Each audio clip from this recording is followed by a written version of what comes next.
வணக்கம் மக்களே, இது ப்ரோமோ உலகம். எல்லாரும் எப்படி இருக்கீங்க? சிவங்கி வந்து இன்றைக்கி கான்சர்ட்டுக்காக அவங்க ஜெர்மனி போயிருக்காங்கல்ல, அங்கே போய் சிவங்கி வந்து இன்றைக்கி இன்ஸ்டாவில் நிறைய ஃபோட்டோஸ்லாம் ஷேர் பண்ணியிருக்காங்க. சிவங்கி வந்து அவங்களோட இன்ஸ்டாவில் என்ன தெரியுமா ஷேர் பண்ணியிருக்காங்க?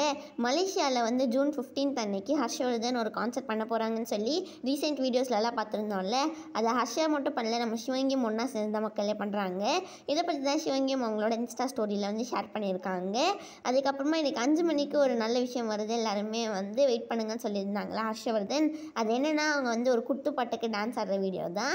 அதுக்கப்புறமா வந்து அவங்க கூட ஆடினவங்களுக்குலாம் அவங்க வந்து தேங்க்ஸ்லாம் சொல்லி தான் இன்ஸ்டாவில் வந்து கேப்ஷன்லாம் ஷேர் பண்ணியிருக்காங்க. அப்புறமா நம்ம சிவங்கி பாடின அடிப்பொலி பாட்டு இப்போ வந்து டாப் 20 சாங்ஸில் ஒரு சாங்காக இப்போ வந்து ட்ரெண்டிங்கில் போயிட்டுருக்குது. இதுதான் மக்களே அஸ்வின் குமார் வந்து அவங்களோட இன்ஸ்டா ஸ்டோரியிலே ஷேர் பண்ணியிருக்காங்க. அவங்க வந்து புதுசாக என்ன தெரியுமா போஸ்ட் ஷேர் பண்ணியிருக்காங்க? நம்ம வந்து யாரும் பார்க்குறாங்கங்கிறதுக்காக நல்ல விஷயம் பண்ணாமல் இருக்கிறது தான் வந்து இன்டெகிரிட்டி அப்படின்னு சொல்லியிருக்காங்க. இந்த வீடியோ பிடிச்சிருந்தா மறக்காமல் லைக் பண்ணி ஷேர் பண்ணிவிடுங்க.